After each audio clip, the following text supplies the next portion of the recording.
Hello students. आज श्रमिक विधियों के अंतर्गत हम औद्योगिक विवाद अधिनियम 1947 के अंतर्गत एक टॉपिक है प्राधिकारियों की प्रक्रिया, शक्तियां और कर्तव्य, सेक्शन 11 के अंतर्गत। औद्योगिक विवाद अधिनियम 1947 की धारा 11 समझौता अधिकारी, समझौता बोर्ड, न्यायालय एवं अभिकरण की शक्तियां और उनके द्वारा की जाने वाली कार्यवाहियों से संबंधित प्रक्रियात्मक उपबंध प्रस्तुत करती है। धारा 11(1) के अंतर्गत विवाचक बोर्ड, जांच न्यायालय, श्रम न्यायालय, अधिकरण एवं राष्ट्रीय अधिकरण को व्यापक शक्तियां प्रदान की गई हैं, जिसके अंतर्गत जैसा भी वे उचित समझें किसी प्रक्रिया को स्वीकार करने के लिए अधिकृत हैं। परिसर में प्रवेश करने संबंधी नोटिस।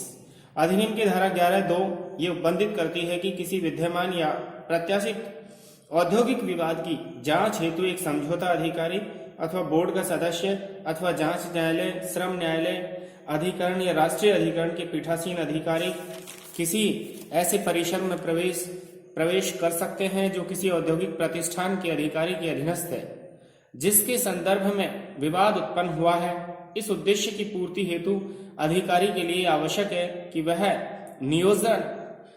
नियोजक को इस आशय का नोटिस प्रदान करे।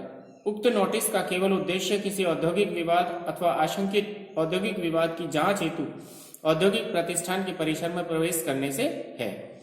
बिहार राज्य बनाम कृपा Shankar Jaiswal AIR 1961 supreme court.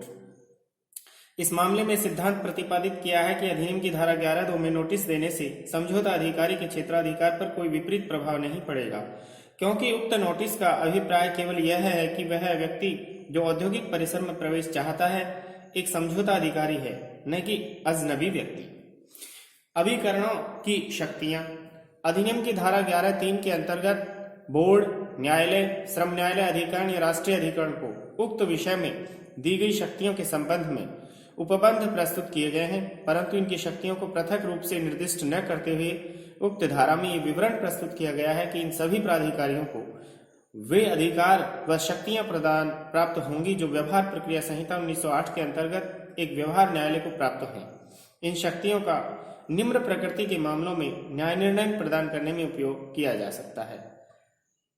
First है किसी व्यक्ति को उपस्थित करने हेतु और शपथ के आधार पर उसका परीक्षण करने हेतु। दूसरा, दस्तावेजों और सारवान वस्तुओं को प्रस्तुत करने हेतु। तीसरा, साक्ष्यों का परीक्षण करने हेतु उपयोग जारी करने के लिए।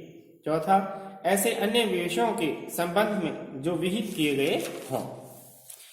बोर्ड, न्यायालय, श्रम न्यायालय, औद्योगिक अधिकरण और राष्ट्रीय अधिकरण द्वारा की जाने वाली प्रत्येक जांच या छानबीन भारतीय दंड संहिता की धारा 193 और 228 के अधीन एक न्यायिक कार्यवाही मानी जाएगी।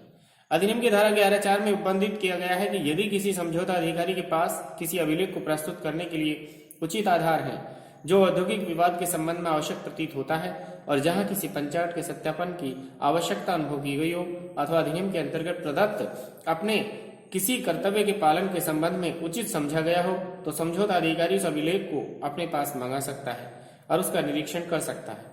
धारा 11(5) ये उपबंध प्रस्तुत करती है कि एक जांच न्यायालय, श्रम न्यायालय, अधिकरण या राष्ट्रीय अधिकरण एक या अधिक व्यक्तियों को जैसा भी उचित समझे असेसर नियुक्त कर सकती है जिन्हें उक्त विषय में अनुभव, दक्षता एवं ज्ञान प्राप्त हो। असेसर की नियुक्ति का उद्देश्य उपयुक्त कार्यवाही में औद्योगिक अभिकरणों को परामर्श एवं सहायता प्रदान करना है। धारा 11(6) के अनुसार सभी समझौता अधिकारी बोर्ड या न्यायालय के सदस्य और श्रम न्यायालय, अधिकरण अथवा राष्ट्रीय अधिकरण के पीठासीन अधिकारी भारतीय दंड संहिता की धारा 21 के अर्थ में लोक सेवक माने जाएंगे। धारा 11(7) श्रम न्यायालय, अधिकरण या राष्ट्रीय अधिकरण के समक्ष किसी कार्यवाही के संबंध में किए गए खर्चों की अदायगी के संबंध में उपबंध प्रस्तुत करती है। उक्त न्यायाधिकरणों के समक्ष लंबित किसी कार्यवाही पर होने वाले व्यय प्रदान करने की स्वीकृति उस प्राधिकारी के विवेकाधीन होगी जिसके समक्ष उक्त कार्यवाही को संचालित की गई है। इन प्राधिकारियों को खर्चों की अदायगी के संबंध में आवश्यक दिशा निर्देश देने हेतु समुचित शक्तियां प्रदान की गई। धारा 11(8) के अनुसार प्रत्येक श्रम न्यायालय, अधिकरण अथवा राष्ट्रीय अधिकरण भारतीय दंड प्रक्रिया संहिता 1973 की धारा 345, 46, 48 के प्रयोजन हेतु व्यवहार न्यायालय माना जाएगा। धारा 11(9) श्रम न्यायालय या अधिकरण या राष्ट्रीय अधिकरण के द्वारा या उसके समक्ष किया गया प्रत्येक अवार्ड, जारी किया गया आदेश यह समझौता सिविल प्रक्रिया संहिता 1908 के आदेश 21 के अंतर्गत सिविल न्यायालय के आदेश एवं डिक्री के निष्पादन हेतु विहित प्रक्रिया के अनुसार निष्पादित किया जाएगा। धारा 11(10) श्रम न्यायालय का अधिकरण या राष्ट्रीय अधिकरण यथास्थिति किसी अवार्ड, आदेश या समझौते को क्षेत्राधिकार रखने वाले सिविल न्यायालय को संप्रेषित करेगा और ऐसा सिविल न्यायालय अवार्ड, आदेश या समझौते को निष्पादित करेगा जैसा कि यह उसके द्वारा पारित डिक्री हो। एक केस है SP श्रीवास्तव बनाम electric light and power company limited Varanasi 1970 supreme court. इस केस में उच्चतम न्यायालय ने कहा है कि सेवा शर्तों के अनुबंध और स्थायी आदेशों में अंतर विरोध की स्थिति में स्थायी आदेशों की अनुपालना करनी होगी। Thank you.